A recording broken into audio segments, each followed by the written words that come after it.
I am British.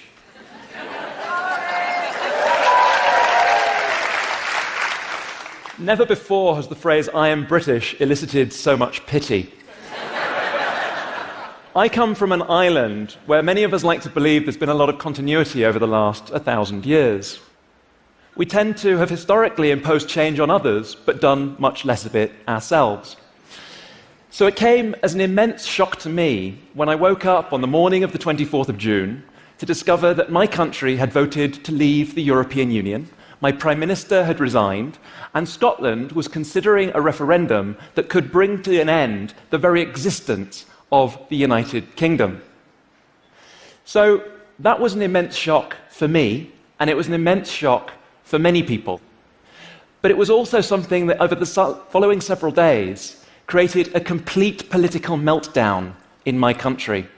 There were calls for a second referendum, almost as if, following a sports match, we could ask the opposition for a replay. Everybody was blaming everybody else. People blamed the Prime Minister for calling the referendum in the first place.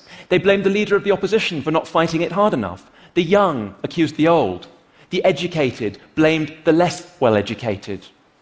That complete meltdown was made even worse by the most tragic element of it.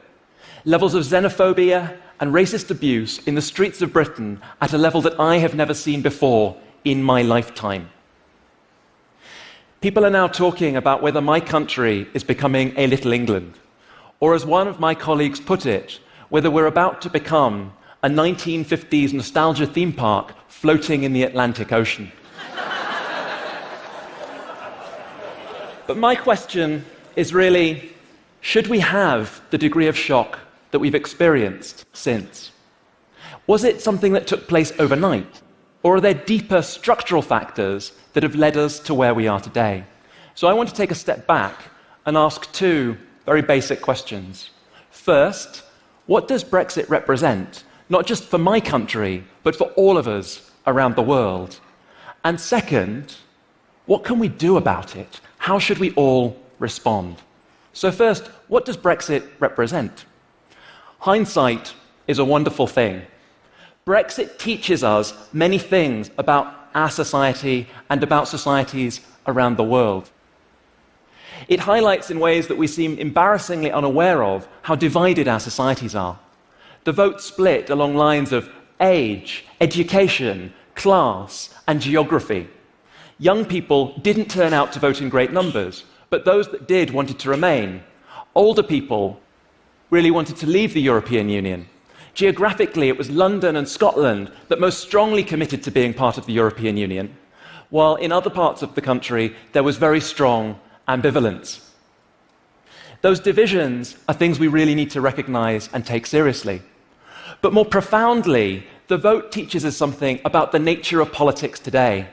Contemporary politics is no longer just about right and left. It's no longer just about tax and spend. It's about globalization. The fault line of contemporary politics is between those that embrace globalization and those that fear globalization.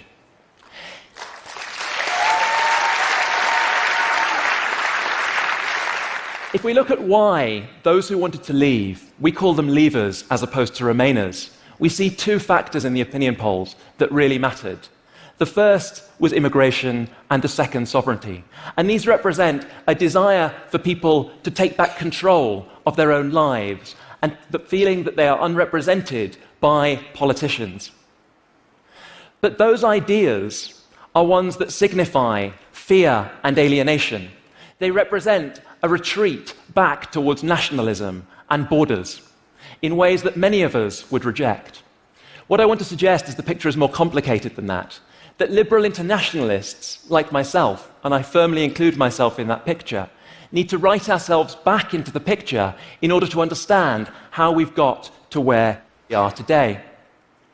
When we look at the voting patterns across the United Kingdom, we can visibly see the divisions.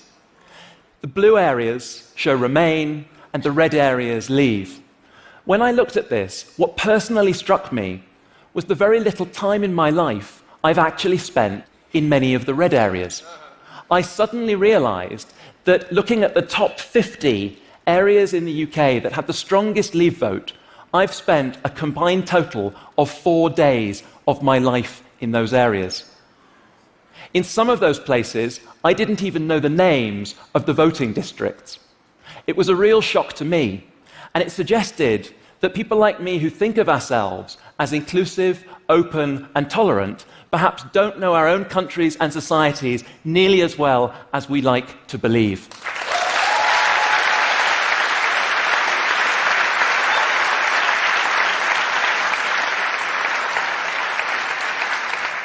And the challenge that comes from that is we need to find a new way to narrate globalization to those people, to recognize that for those people who have not necessarily been to university, who haven't necessarily grown up with the internet, that don't get opportunities to travel, they may be unpersuaded by the narratives that we find persuasive in our often liberal bubbles.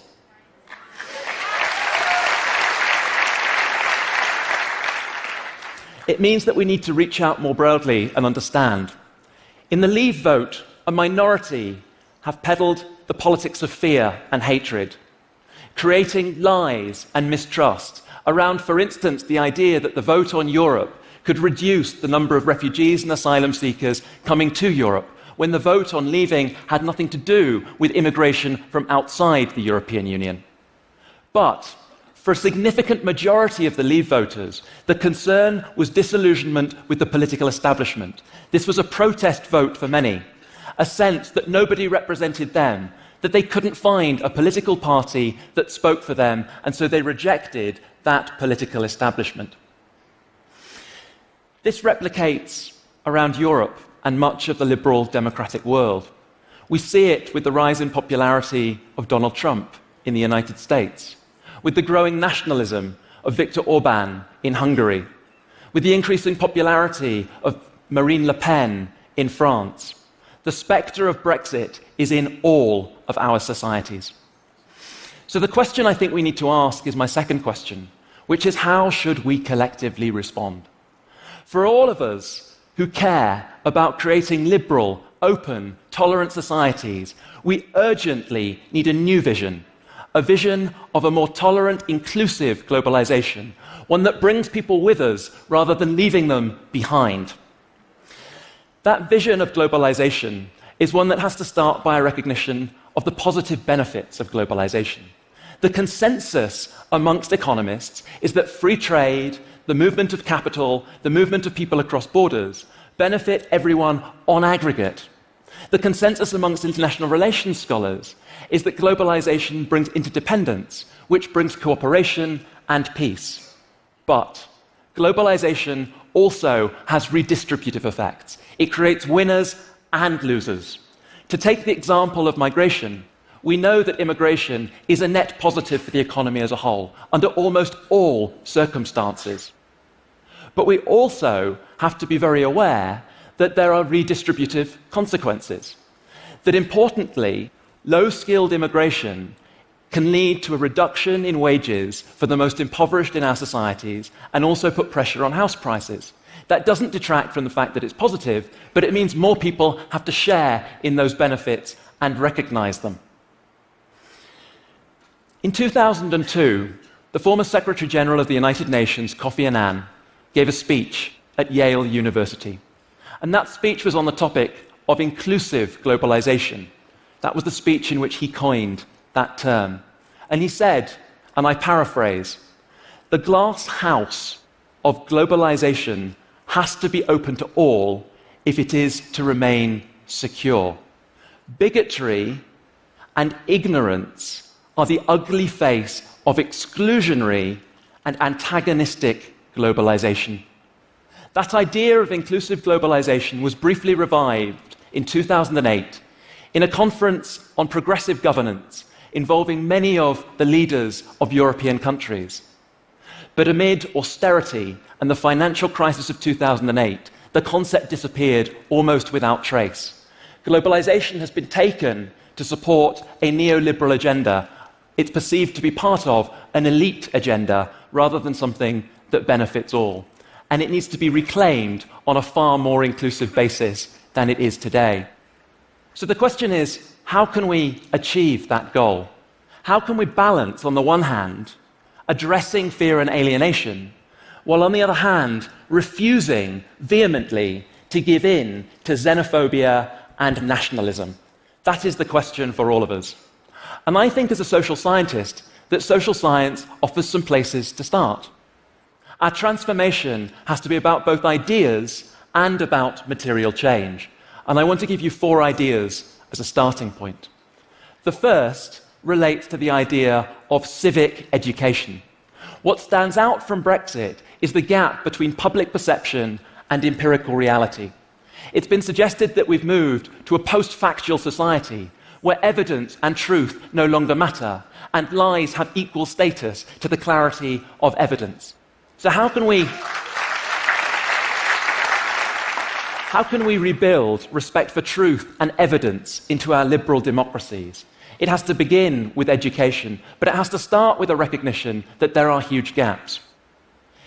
In 2014, the pollster Ipsos Mori published a survey on attitudes to immigration, and it showed that as numbers of immigrants increase, so public concern with immigration also increases. Although it obviously didn't unpack causality, because this could equally be to do not so much with numbers, but the political and media narrative around it. But the same survey also revealed huge public misinformation and misunderstanding about the nature of immigration.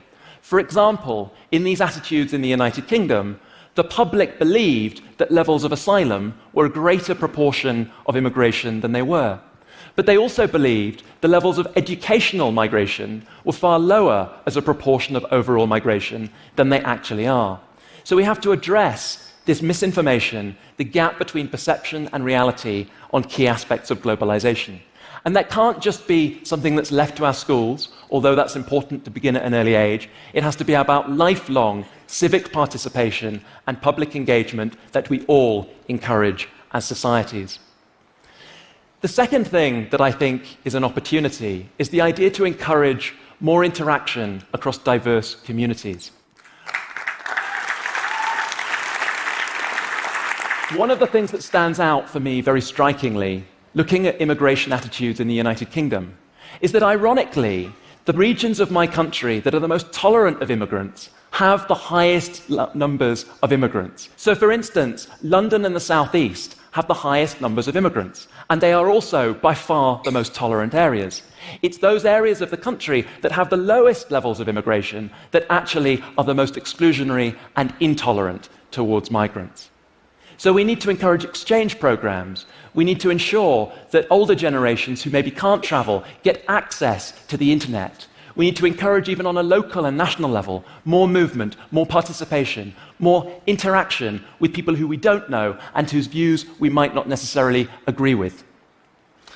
The third thing that I think is crucial, though, and this is really fundamental, is we have to ensure that everybody shares in the benefits of globalization. This illustration from the Financial Times post-Brexit is really striking. It shows tragically that those people who voted to leave the European Union were those who actually benefited the most materially from trade with the European Union. But the problem is that those people in those areas didn't perceive themselves to be beneficiaries.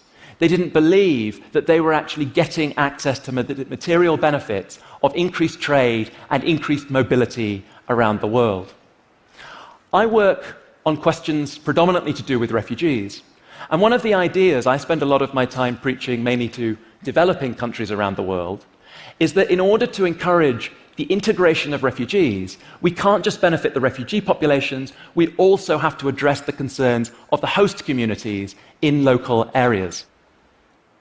But in looking at that, one of the policy prescriptions is that we have to provide disproportionately better education facilities, health facilities, access to social services in those regions of high immigration to address the concerns of those local populations. But while we encourage that around the developing world, we don't take those lessons home and incorporate them in our own societies. Furthermore, if we're going to really take seriously the need to ensure people share in the economic benefits, our businesses and corporations need a model of globalization that recognizes that they too have to take people with them.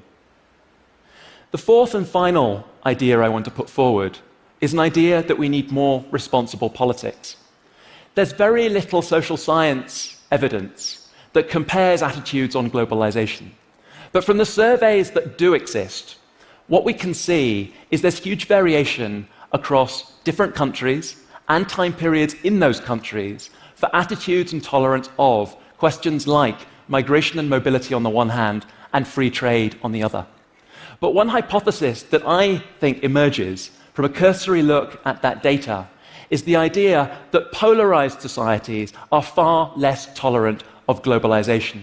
It's the societies like Sweden in the past, like Canada today, where there is a centrist politics, where right and left work together, that we encourage supportive attitudes towards globalization.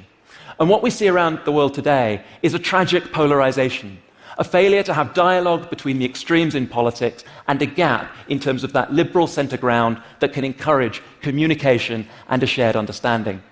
We might not achieve that today, but at the very least, we have to call upon our politicians and our media to drop a language of fear and be far more tolerant of one another.